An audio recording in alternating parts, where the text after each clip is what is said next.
그동안 우리 검찰이, 대한민국 검찰이 문제가 됐던 것은 이런 뒤에서 통제하고 감독하는 역할을 하지 않고 사실상 경찰 같은 역할을 해왔기 때문입니다. 직접적으로 검찰이 경찰 같은 역할을 하니까 서울중앙지검은 세계에서 가장 큰 단일검찰청으로 가장 큽니다. 저렇게 크고 인력이 많이 있는 검찰청은 없습니다. 말하자면 저거는 실질을 보면 경찰인데 경찰이 기소권을 가지고 있는 겁니다. 그래서 문제가 되는 것이고, 문제가 되는 것입니다. 예, 그대로 해주세요.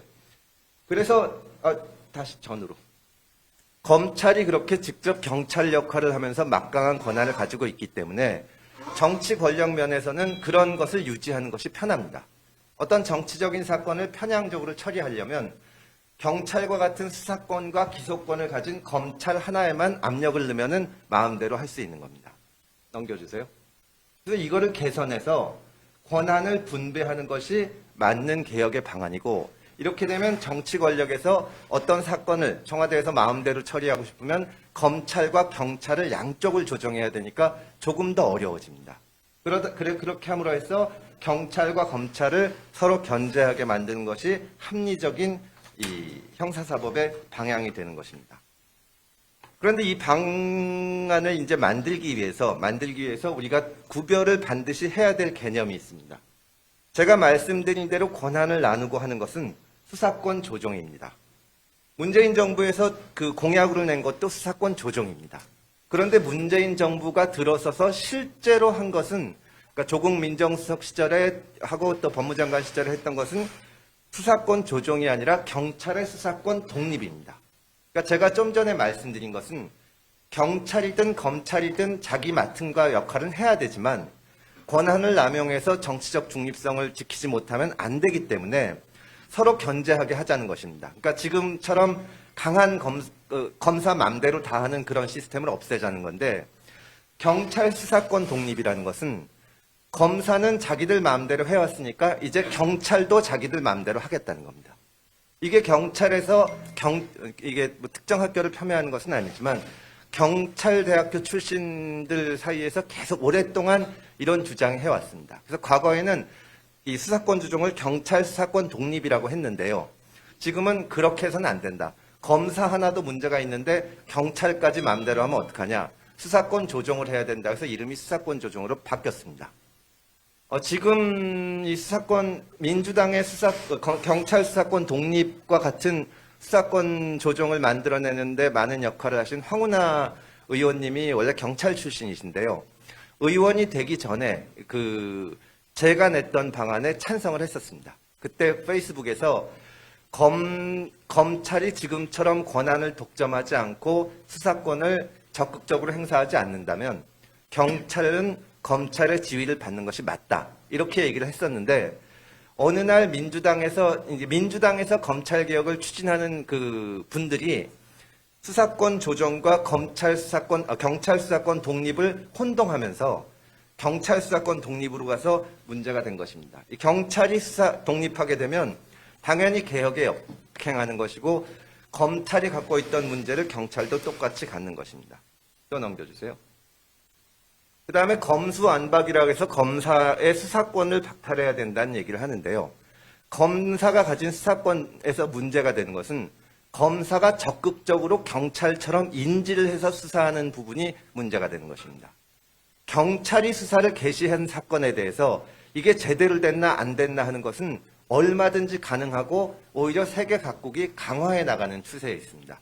어느 한 기관이 개인의 운명을 결정할 수 있는 수사를 독점적으로 결정하지는 못하게 하는 것이기 때문에 검찰 수사권을 박탈한다 혹은 검찰 수사권을 준다고 할 때는 그것이 직접 수사, 인지를 하는 직접 수사인지 보완 수사인지를 분명히 구별을 해야 됩니다.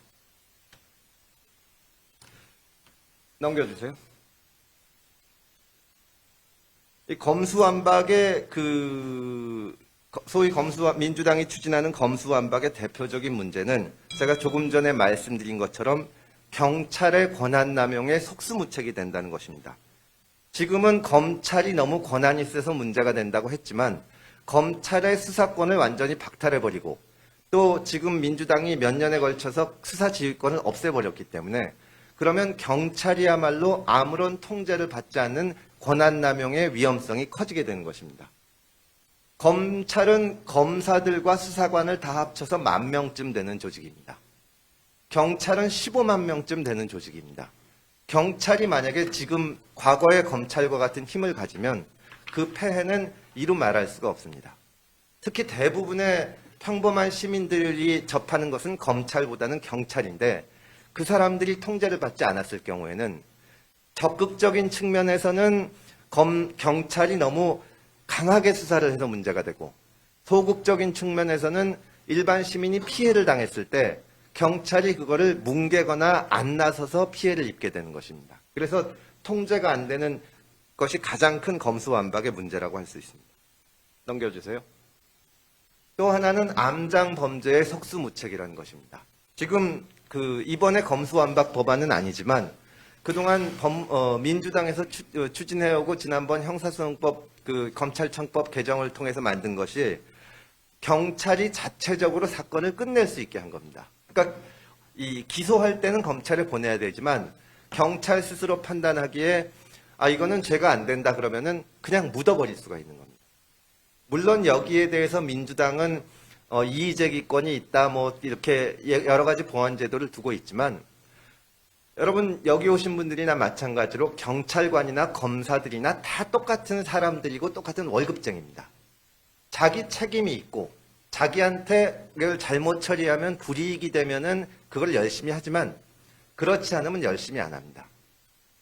과거에는 이 민주당이 형사소송법을 개정하기 전에는 모든 형사사건은 검찰에 보내졌습니다. 그러니까 경찰이 본 사건들을 검사가 한번 또 보는 겁니다. 그건 검사들 입장에서는 내 사건입니다. 한 달에 그 사건을 몇백 건 이렇게 받으면 월말과 연말에는 성적도 매깁니다. 그 사건 중에 몇 건이나 처리했는지. 그리고 잘못 처리한 사건에 대해서는 벌점도 줍니다. 그러니까 혐의가 있는데 기소를 안 했거나 기소를 해서 무죄를 받으면 벌점이 됩니다. 당연히 검사들로서는 자기한테 배정된 사건에 열심히 최선을 다하지 않을 수가 없습니다. 근데 지금처럼 사건을 전부 경찰이 갖고 이의제기만 하게 해놓으면 검사 입장에서는 이건 내 사건도 아니고 뭐 잘하면 좋겠지만 안 하면 그만인 겁니다.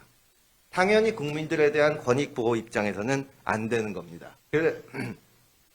그래서 경찰이 수사권을 지금처럼 과거나 지금이나 99%를 행사를 하는데 수사 지휘권과 또 사건을 종결할 수 있는 권한은 반드시 경찰이 아닌 검찰에 있어야 됩니다. 이거는 세계적인 추세고 수사권, 기소권을 분리할 경우에 그러니까 수사권, 기소권을 분리해서 권한을 분리할 경우에는 서로 견제할 수 있는 수단을 둬야 되는데 이것이 수사 종결권과 수사 지휘권이고 그렇게 되는 겁니다.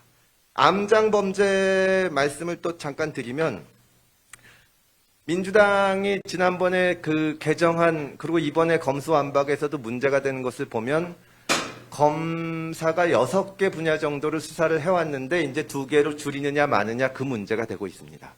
그런데 사실은 경찰이 담당하는 사건에 대해서 검찰이 다시 검토하고 문제가 있나 봐야 하는 것은 사건의 종류를 가리지 않습니다. 예를 들어서 지금 이은혜 씨 살인사건도 문제가 됐지만 살인사건 같은 것도 경찰이 잘못 수사해서 억울한 사람을 진범으로 몰거나 혹은 진범을 놓치고 빠뜨리거나 이런 문제에 대해서 검토하는 것이 절대로 필요합니다. 그러니까 사건 경제사건, 부패사건은 검찰이 하고 선거사건, 공직자 비리는 경찰이 하고 이런 식으로 구분하는 것은 전 세계에 아무것도 없습니다. 민주당이 이런 식의 이 프레임을 만들어서 추진을 하는 것은 제대로 되고 잘 돌아가는 형사사법 절차를 만들겠다는 목적이 아니라 조국 장관을 수사하고 또 이제 전직 검찰총장이 야당에 들어가서 대통령으로 당선하고 여기에 대해서 복수하겠다. 이런 감정에서 지금 추진을 하는 것이기 때문에 이런 문제가 생기는 겁니다. 이건 여기 교수님들도 계시지만 정말 세상 어느 나라에도 검찰에 다룰 수 있는 사건을 경제사건은 되고 살인사건은 안 되고 이런 식으로 하는 나라는 없습니다. 그렇게 나눌 이유도 없습니다. 다음 번으로 넘겨주세요. 그럼 근본적으로 어떻게 해결하는 것이 가장 좋으냐? 제가 보기에는 독점적, 경찰이나 검찰이나 권한을 남용할 수 없도록 한 기관이 독점적으로 권한을 할 수 없도록 하고 서로 견제할 수 있도록 만들어야 됩니다. 독점적인 권한 축소하는 것으로서 구체적인 방안을 말씀을 드리면 검찰이 직접 수사를 하는 영역은 축소하는 것이 맞습니다. 그런데 이것은 법으로 지금처럼 검수완박 법안을 만들어서 강제로 못하게 하는 것이 아니라 조직과 인력의 축소를 해야 됩니다. 지금 선진국, 그러니까 예를 들어서 우리가 미국이나 일본이나 뭐 다른 선진국들을 보면 대부분의 나라에서 검찰이 수사할 수 있는 법적인 권한은 있습니다. 그런데 실질적으로 검찰이 수사할 수 있는 조직이나 인력이 없어서 검찰은 정말 중요한 사건, 예를 들면은 경찰이 비리를 저지른다거나 경찰이 어떤 사건을 덮는다거나 이럴 때 한시적으로 나서서 수사를 합니다. 그렇게 만들어야 됩니다. 우리보다 일본이 인구가 2.5배 정도 되는데요. 일본에는 전국 검찰의 특수부가 3개 있습니다. 동경, 오사카, 나고야. 근데 우리나라는 중앙지검에만 10몇 개의 특수수사부서가 있습니다. 이것을 조직 인력을 축소하고 법률적인 권한은 유지해서 문제가 생기면 언제든지 수사할 수 있게 만들어줘야 됩니다. 미국 검찰이 수사 안 한다고 하지만 뉴욕 검찰 같은 경우에 증권 사건도 수사하고 경찰이 하기 어려운 사건이죠.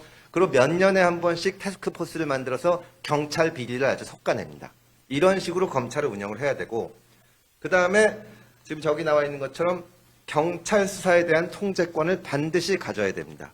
경찰이 문제를 일으키면 정말로 국민들한테 큰 피해가 가기 때문에 수사지휘권, 그리고 잠재적인 수사권, 언제든지 검찰이 수사를 할 수 있다.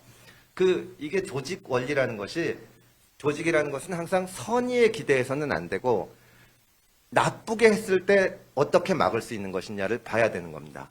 검찰이나 검사나 경찰관이나 권한을 남용하거나 했을 때 어떻게 할 수 있는지를 생각해야지, 경찰관 입장에서 보통 통상적인 훌륭한 경찰관들은 검사가 법률적으로 이렇게 하는 게 맞겠다, 이렇게 하십시오 하면 그렇게 하겠지만 말을 안 듣는 경우가 있습니다. 진짜 사건을 덮기 위해서 누군가로부터 청탁을 받아서. 그럴 때 어떻게 대처할 것이냐. 법적으로 그때 대처하기 위해서는 반드시 수사지휘권과 잠재적인 수사권이 있어야 됩니다.